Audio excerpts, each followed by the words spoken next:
Welcome sa Thirst 2.0 na kung saan ay mapapakinggan ninyo ang mga trending topics sa politics, issues sa showbiz. Kaya naman kung hindi pa po kayo nakaka-subscribe, i-subscribe nyo na po yan. And please, pakisama naman ang notification bell para lagi po kayong updated sa mga balitang napapanahon. So ayun, welcome back again sa ating YouTube channel mga Kadaver Kads. And for tonight's video, ang pag-uusapan natin ay tungkol sa mga nangyayari po sa loob at sa labas ng Itbulaga. At simulan natin dito sa naipamigay na papremyo po ng Itbulaga for November 15, 2024.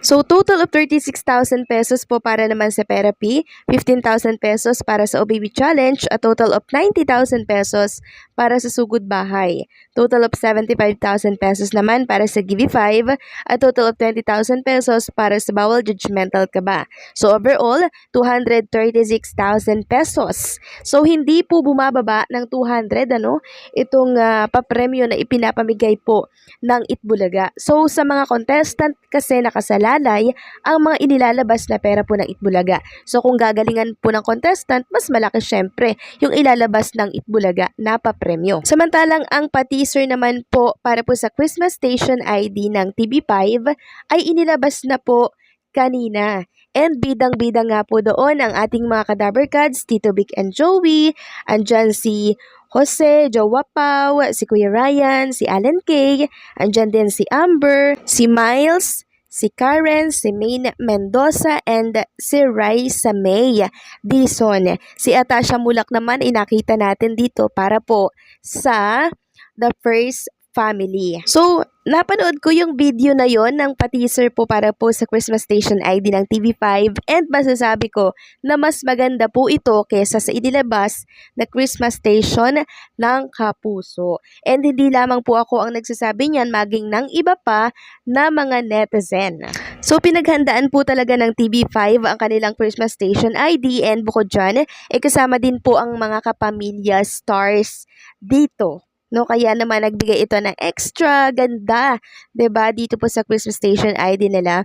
And for sure, yung kabuuan po na Christmas Station ID ng TV5 ay mas maganda pa po sa ating nasaksihan sa pa-teaser nila. Samantalang kanina naman po wala po pala si Bossing Vic Soto dito sa Itbulaga. And marami nga po ang naghahanap sa kanya. To the point na meron nang gumawa ng fake news na tinatamad na daw pumasok si Bossing Vic Soto sa Itbulaga dahil kukonti na lang daw yung sponsor, Mio Marimar. E napag-alaman natin na kaya pala wala itong si Bossing Vic Soto dito po sa Itbulaga ay umattend po ng Father's Daughter Day sa kanya pong school.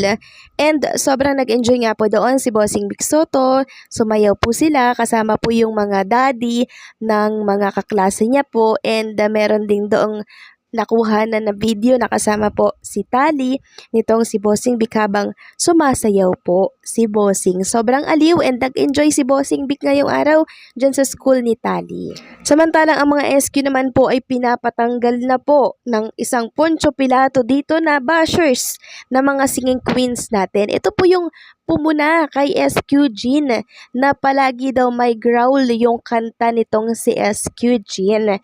Ito po, ito yung sinabi niya. Nagmura siya dyan, puro magagaling sa music na yan. Magaling na composer, magaling na lyricist, may music producer pa, tas may kumanta ng ganyan, palitan na yan. So, pinapapalitan po si SQ Jean.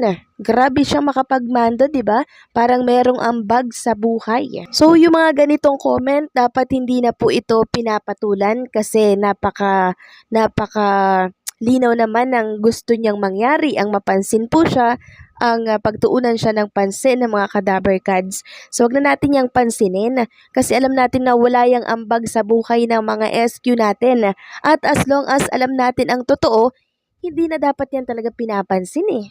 Hindi na dapat yan pinag-aaksayahan ng panahon. Black, deadma, tapos hindi tayo may stress. Dahil pag pinatulan natin ito, para na din tayong bumaba sa level ng pagkatao niya. So better, wag nang pansinin, okay? Samantalang, bukas, araw ng Sabado, napakaaga po ng Itbulaga, 11:25 na ko, i-open nyo na po ang inyong mga telebisyon, mga Kadaver Kads.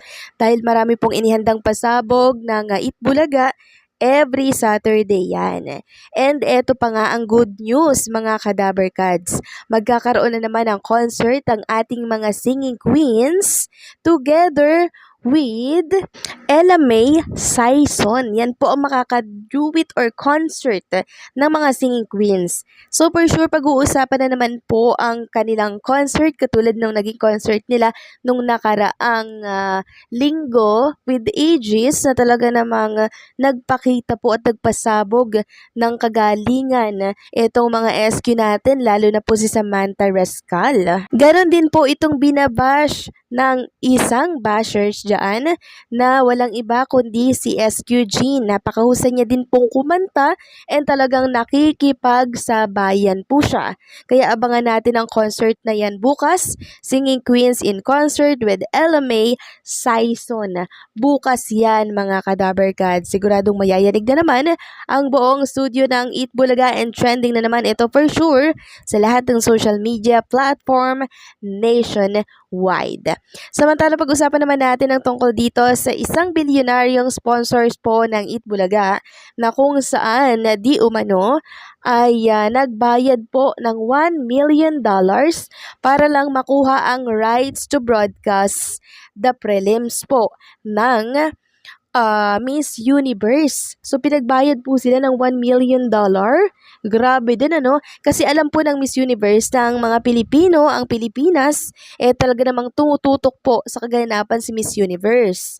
Kaya siguro tinaga po ng $1 million.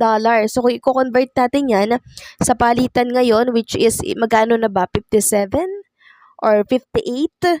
Naglalaro sa 57 million. Grabe yun mga Kadaberkads. Ang yaman din ng Bingo Plus, no?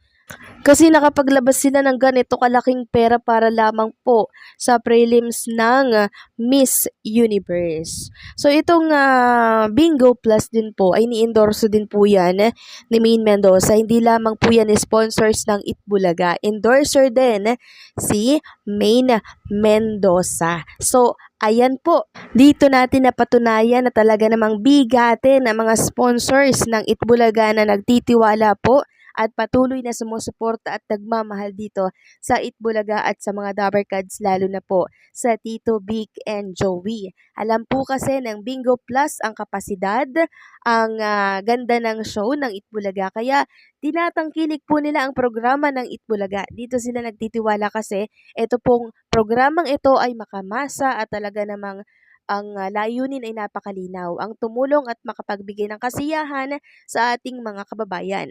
So kung wala pong mga sponsors, wala din syempre ang Itbulaga, wala ding perang maipapamigay ang Itbulaga. Kaya maraming salamat sa mga sponsors na nagmamahal at patuloy na sumusuporta sa programa po ng Tito Vic and Joey dyan sa TV5.